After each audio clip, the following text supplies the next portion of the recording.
Tentang kajian kita malam, Ustadz menyampaikan yang pertama, isi Al-Quran itu hanya 3. Akidah, ibadah, dan akhlak.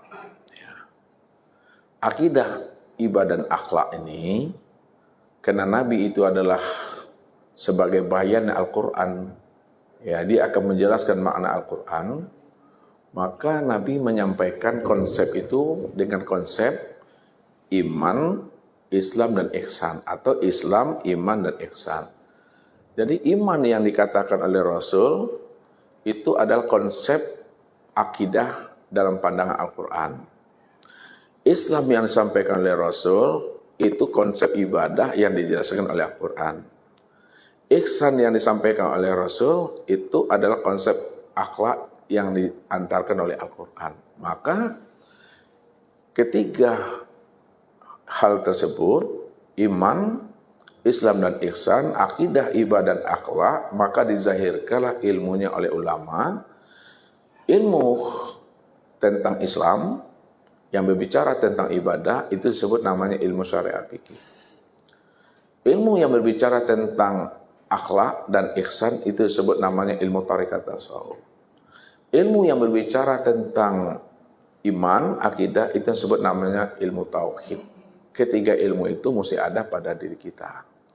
Kemudian bicara tentang sanad. Nah, sanad ustadz ini zohir dan batin. Nah, sanad ustadz secara zohir, ya, itu sanad ustadz bersanad kepada al-ulama warasatul anbiya. Ya. Dia adalah sebagai mursyid rohaniyah. Siapa mursyid rohaniyah ustadz? Sanad ustadz.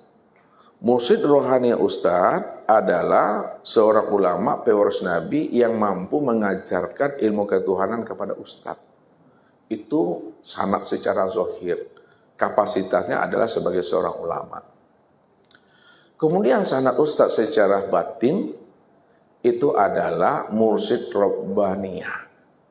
Mursyid robbaniyah itu yang dimaksud adalah Nur Muhammad yang ada pada diri kita. Karena Nur Muhammad itulah sanad secara hakikat yang mampu menghantarkan kita untuk bisa usul kepada Allah. Kalaulah sanad rohaniyah itu adalah sanad secara riwayat dia. Membuktikan bahwa kita ini pernah berguru. Dari si A ke si B ke si C ke si D. Sampai kepada Rasulullah, kan itu bahasanya. Walaupun sanad kita sampai kepada Rasulullah secara rohaniyah, tapi kalau dia tidak mampu menghantarkan rohani kita kepada Allah, walaupun secara riwayat dia sampai terhubung kepada Rasulullah, tetap ilmunya tidak akan pernah mampu menghantarkan kita sampai kepada Tuhan. Itu sanad secara riwayat zahir. Akan tetapi sanad secara batin, secara hakikat itulah yang sebenarnya yang dimaksud sanad yang sampai kepada Rasulullah. Dari Rasulullah sampai kepada Allah, itu yang disebut namanya mursyid robbaniyah.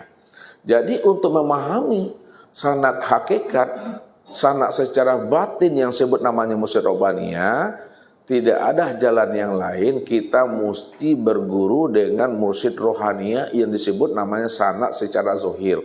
Ulama tadi, dia yang akan menunjuki kita, jumpailah mursyid robbaniyah. Mursyid robbani yang kita jumpai, yang kita kenali ada pada diri Bapak Ibu, itulah sebenarnya mursyid robbani itu adalah sanad yang bisa menghantarkan diri kita kepada Allah.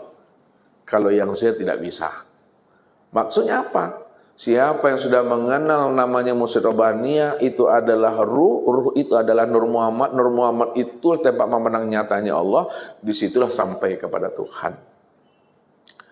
Mungkin begitu memahaminya Bapak Ibu ya. Sanad secara rohani Ustadz adalah al-ulama warasatul anbiya. Sanad rohani namanya seorang wali Allah. Jadi Ustadz kalau dikatakan berguru tarikat Naqsabandi ya, kemudian Naqsabandi Khalidiyah, kemudian Syatariyah, kemudian Tarikatullah. Tapi itu sebatas pemahaman batu loncatan bagi Ustadz ya. Namun ketika Allah sudah mengajari kepada ustadz ilmu hikmah, ilmu laduni, maka disitulah sebenarnya Ilmu hikmah dan ilmu laduni itulah sesungguhnya yang mampu memahami kita bagaimana kita bisa bermusyahadah dan liqa dengan Allah itu. Itu yang disebut namanya ilmu zauq itu. Kalau ilmu yang dibaca di buku itu namanya ilmu ikhtiar, usaha namanya. Ya. Yang mampu menghantarkan kita kepada Allah itu dengan ilmu zauq laduni itu. Contohnya begini Bapak Ibu.